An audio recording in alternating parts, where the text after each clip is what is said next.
today we are reminiscing about 25 years of modern competition law in South Africa.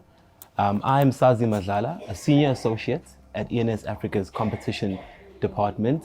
And I have with me Justin Balkin, Natalia Lopes, Jocelyn Katz, and Lizelle Blichnoot, who have been involved in the field of competition law since around the early 2000s, which, if some of you may know or recall, was around about the time where the then new Competition Act came into effect, 1 September 1999.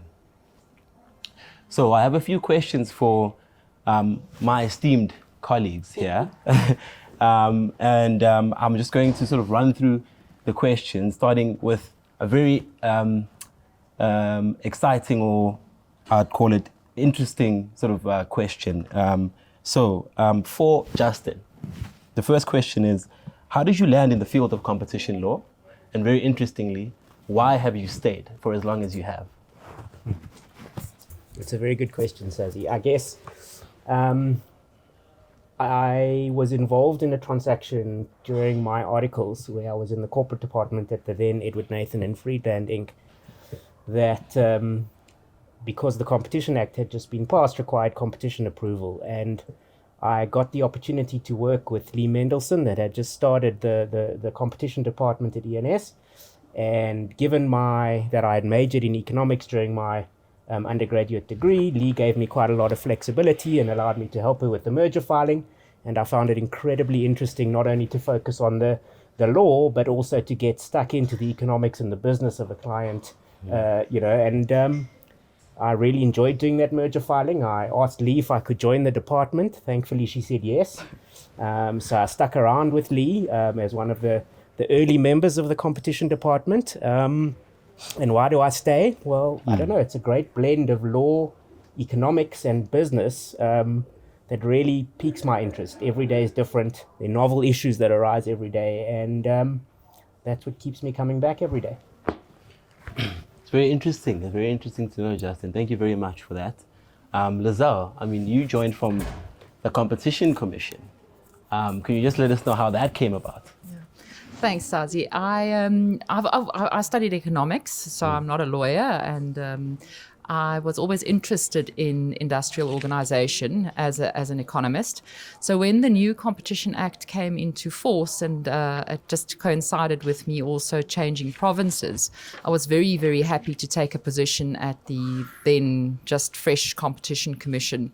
I started out as an economist in the Policy and Research Division, and then very quickly realized that the sexy work was actually the case work. I think Justin has mentioned how interesting it is to see how law, economics, and business interacts with each other.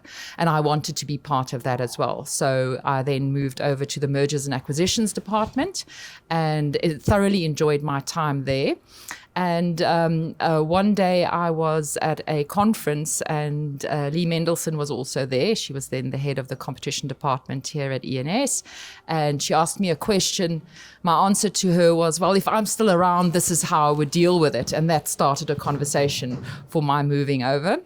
The day that I arrived at ENS, the three here on the couch with me came down that beautiful spiral staircase that we had at the old ENS building and gave me a hug. And I think that hug and the warmth and the pleasure that I've had to work with these lovely colleagues have led me to stay. So, that's why I'm still around, even though I'm an old bat. Thank you very much for that, Lizzie. I'd also like to just find out very briefly, just out of interest, because I'm very interested, obviously being sort of a member of the ENS competition department myself, but I haven't been around for as long as any of you have.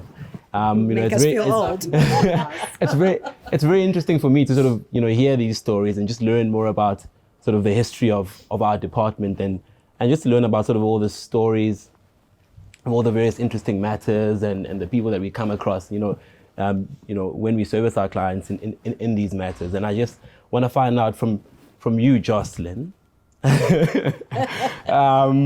So can you just let me know, which matters stand out for you? I guess in your sort of years of experience, just one matter that really for whatever reason, really still till this day piques your interest. And I guess whenever you think about your career, you always remember that matter. Which matter is that? That's a very hard one. There's so many. I mean, I think we talk about it often, and it's been quite a nostalgic time, actually, this recollecting sort of 25 years of competition law for all of us. So many matters, such a privilege to have been part of this evolution for so long. I'd say there are probably 2 or 3 that stand out, but the one, maybe on a personal level, was the one that I learned the most, was during the Nestle infant formula matter. It was an incredibly novel solution that we came up with. There was this sort of transitional rebranding arrangement on the divestiture, which was a very novel economic approach to solving the problem. But I think more than that, we just lived this amazing experience with amazing people, and it was just the privilege of being part of a team of super smart people who were really at the top of their game, from our clients to the council team that we worked with, to sort of the economics team that we worked with. For me, it stayed with me, but also perhaps because I was pregnant during that process, and it was so very personal to me to be working on this infant formula case, and I learned so much about, I suppose, that market, and it stayed with me always. Thank you very much for that. And that's on your end. I mean, which sort of matter stands out for you? Thanks. Sazi, I mean, likewise with Joss, there have been many matters over the years. Certainly one of the biggest and most involved in which I was involved in was the Sasol engine matter, which really was something that I've never experienced before and have never experienced since. And interestingly, in that matter, both, I think, Lizelle was for the commission in that matter, and Jocelyn, you were for one of the counterparties in that matter at that point in time. Indeed, yes. And so literally every single other oil company in the country got involved in the matter, opposing it. And the matter ran for many years and traversed enormous competition issues, regulatory issues, economic issues, and was, astonishing just in terms of the discovery. I remember the discovery process. We ended up having sort of 100 lawyers working their way through 1.6 million documents. And this was in the early 2000s. So at that point in time, we didn't have the very useful intelligence system that we have today, where you do a download, an electronic download, and run keyword searches. We literally, which just shows you the development in the tools available to competition lawyers between then and now, where today we'd be doing things fundamentally differently. And it was also so interesting. I remember going on a site visit. I think it was to Natref. Was it Natref at that point? Was it Sasol Secunda? And the commission wanted to go and see what a refinery looked like. And so off we went. Lizelle and I were both there on opposing sides, and it was underwhelming because it were pipes sticking. They were pipes that were sticking out of the ground, and I don't know if you want to share your insight. I think underwhelming is the right word. The commission was underwhelmed. Even the lunch was underwhelming.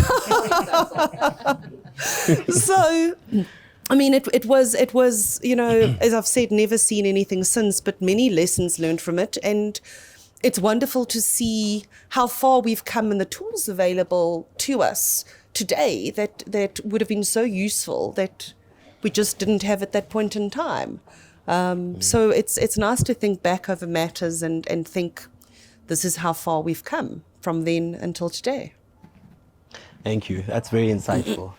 I guess following on from that, I mean, on the one end, we do have our sort of interesting cases that we've all sort of worked on over the years. I mean, more so you than I. And then on the other hand, we have sort of and this is what I want to find out from I guess, Lizzie, is, yes, we've had sort of the interesting cases, but, in the course of what we do, we come across very interesting individuals as well. So you're interesting individuals, smart individuals, and obviously, speaking for myself, I've had the pleasure of working with each of you. And if anyone were to ask me this question as to sort of who are the people who've had sort of the most impact, or the people who I've really enjoyed working with over the years, I'd certainly name each and every one of you. I'm very grateful for that, but I'd just like to hear from you. Obviously, outside of me, who have you had the pleasure of of working with over the years? Sazi, I think that's one of the great things about this field. I think Jocelyn has mentioned it, and Justin as well, and I think Nat's referred to it in the Sasol engine matter, is that you get to meet people that you would otherwise not have met. I mean, the thrill of working side by side, sometimes very late into the night, by the likes of a David Unterhalter, to get prepared and get ready for a hearing. The Nestle Pfizer baby formula matter that Joss refers to as well. We worked with a brand specialist as well, because when in designing this very novel rebranding remedy, we had to persuade the tribunal that the remedy would work. That was incredibly interesting to do that as well. It's very hard who are my favorite people to work with, because some of the council, they're fantastic, they're smart, but I've also seen grown men running around trying to find a specific lined exercise book for a council down in Sunnyside back in the day. So that's, you sort of think differently about council if they start with those kind of things. But yeah, I think David Unterhalter certainly is right up there with being a favorite person to work with. Always pleasant, incredibly smart, and respectful towards everybody. So an absolute pleasure to work with him. If you meant in the department, that would be unfair. Thank you very much. I guess, Joss, while you have the mic, I'd like to hear from you as well. I mean, who have sort of been those individuals who've sort of stood out? I mean, I understand that there's a long list of individuals that you've obviously worked with, but I'd be interested to know, who are those individuals that have sort of stood out for you and that you've really enjoyed working with over the years? I mean, I suppose my path was a little different to Nats and Justin, who began their professional lives here at ENS. I was somewhere else for a few years. But when I arrived here now, almost 18 odd years ago, being exposed to Lee, who and both Justin and Nats have mentioned, was an extraordinary experience for me, working with her, working with Michael Katz, our chairman, who has shaped a lot of my own, sort of personal growth and development. The two of them really stand out for me internally as incredible mentors and guides for me in my professional life. In terms of external influences, David, if I think about sort of the few cases, when you asked me the question earlier, I was thinking about the few really standout cases. I would have to say that David was with me on all of them, and an extraordinary experience to work with him. But numerous council, economists that we've worked with, but also I think we've been privileged over the years to have really good relations with our counterparts at the commission, at the tribunal. We've always received a fair hearing. We've always received, sort of good environment. So I think for me that's been a really standout feature of the competition world, is really just the decency of the environment that we've operated in. Thank you very much. Thank you very much, Joss. And I guess, Justin, a question for you. So, for me, it's really it's educational to hear, about all these stories and insights. Obviously, I've only been in the game for about 8 years, but I have the pleasure of interviewing people who've been in the game for over 20 years.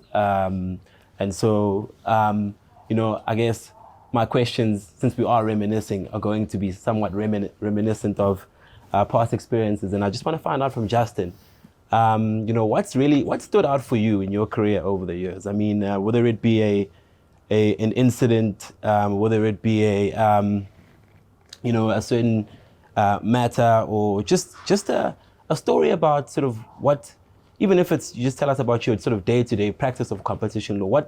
What is your favorite aspect of what you do every day, and what stands out for you and makes you sort of fall in love with what we do over and over again? Since you've obviously been around for so long, I can only assume that you are in love with what you do. Yeah, I am indeed, Saz. You look like anybody, the aspects of the job that are difficult, the long hours, the stress, but that also feeds into why I love it so much.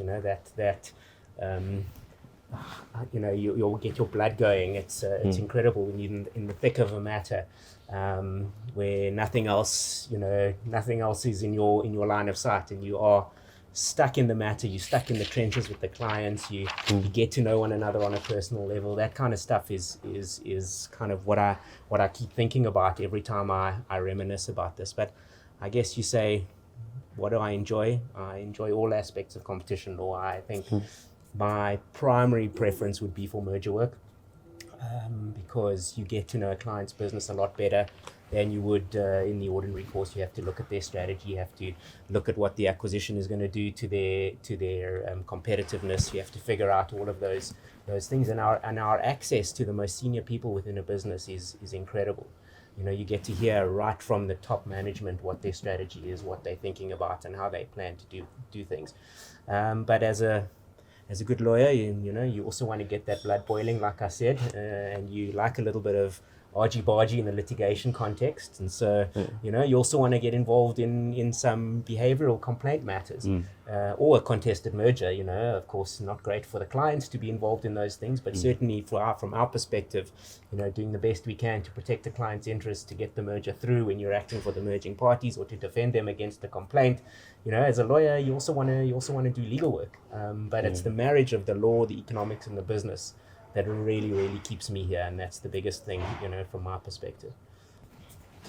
Thank you very much. Thank you very much. I mean, I guess following on from that, what I'd like to know then is, and this is to any of you. I mean, does anyone have a funny story to share? Just in relation to sort of, your experiences over the years. I mean, being involved in sort of the kinds of matters that we're involved in, there's always something. Sure. So I mean, Justin, since you have the mic. Yeah, there's so many stories, I guess, that funny stories that when you look back on are even funnier.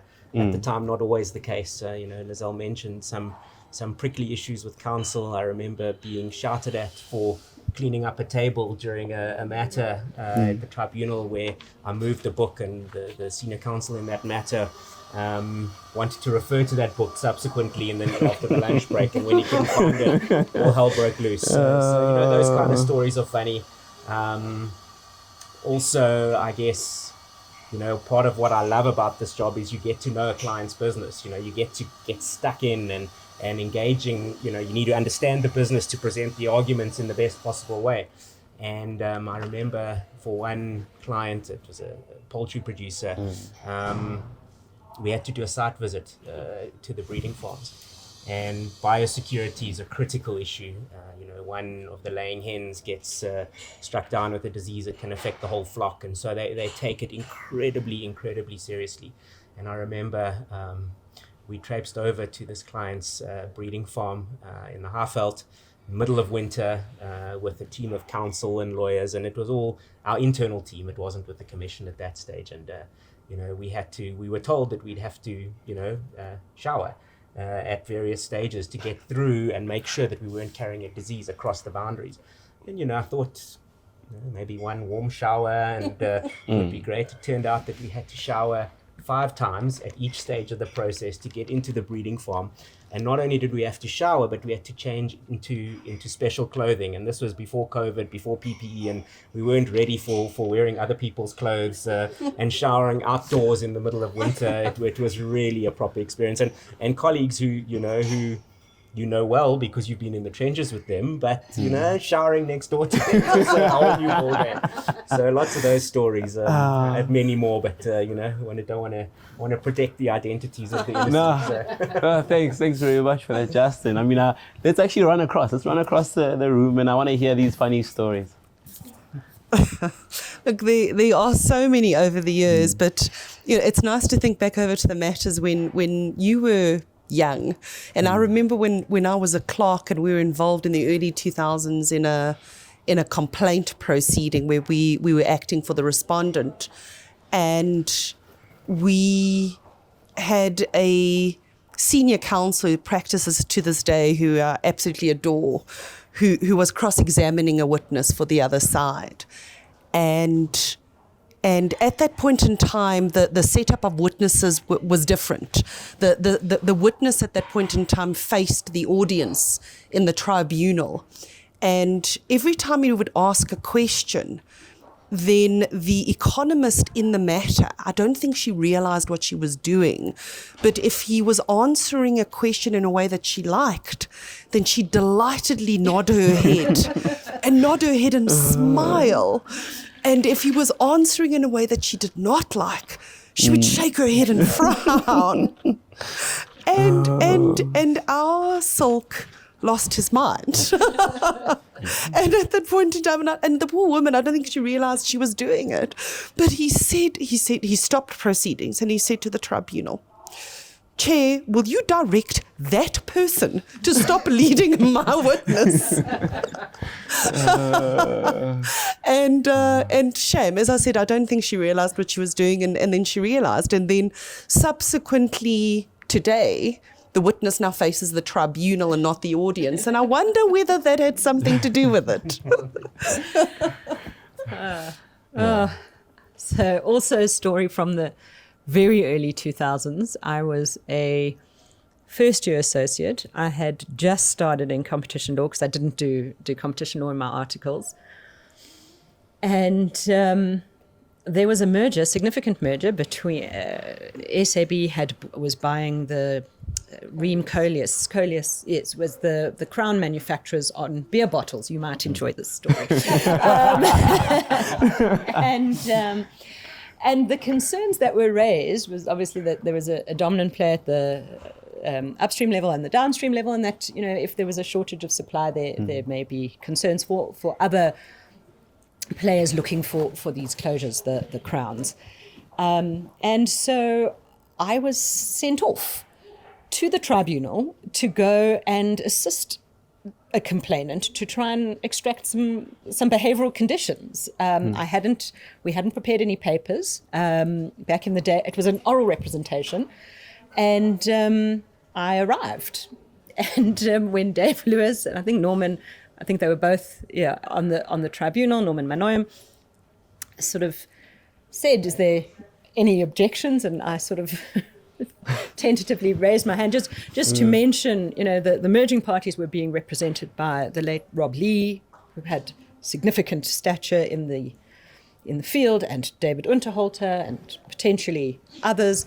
And I was a first-year associate, and I raised my hand. So yes, I have an objection to make. My client has some concerns about these things, and Dave Lewis said, "Well, step down and go and see if you can sort out some conditions."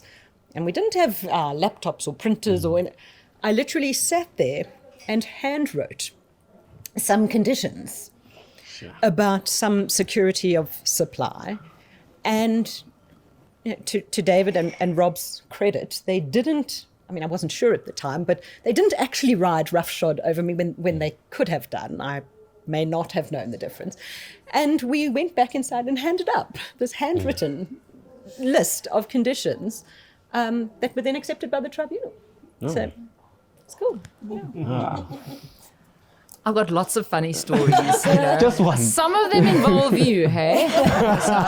Just one that doesn't involve Okay, me. I actually had a different story that I was going to tell, but this one is also it's short, so I'll take this one. We were a client of ours were being raided. I remember I was actually still having breakfast upstairs, and got the call, and went downstairs and grabbed a team. And we walked into the client, and usually the commission gives you an hour to get your lawyers there. But this just so happened that the client was literally 50 meters away from our office. So 10 minutes later, in we walk, but with a crowd. I think we were 3 or 4 directors or execs with a handful of juniors and clerks and the like. And we worked until very late that evening. And one of the juniors then said that at one stage they heard the client, one of the workers at the client, saying to the others, this morning they walked in, it was like suits. So that, and the client in that instance, what was also very nice, who just said to us, because dawn raids get very, very stressful. It's very adversarial. It is, nobody enjoys it. The commission is tense. The police are tense. We are tense. You want to do best for your client. The client is obviously in an absolute tiz. And the client who said to us afterwards, it was like family walking in there. It was very, very nice. It was very affirming at that stage. So. Yeah. No, thank you. Thank you very much for sharing all these stories. And I must say, just on what you've said at the end there, Liz, for me, it's like family when I walk into this building and into our department every single day. And just some make me cry. and just some closing remarks, I guess, on my end is just want to say thank you for sort of allowing me the opportunity to ask you all these questions. I've been meaning to, but I haven't had the opportunity until today. Again, I've learned so much from each of you, and I enjoy working with each of you and the rest of the team on a day-to-day, and I wouldn't want to do this anywhere else. And so, celebrating 25 years, and here's to 25 more. Absolutely. Yeah. Thanks, Any closing remarks? No, I can just reiterate what you say. Even on a hard day, walking into the office and looking into Justin's scraggly face, having a cup of coffee with him makes the day better. It's a great privilege to work with such a wonderful team, to work with such smart people, and to be involved in the high quality work that we are involved in. Thanks, guys. Yeah.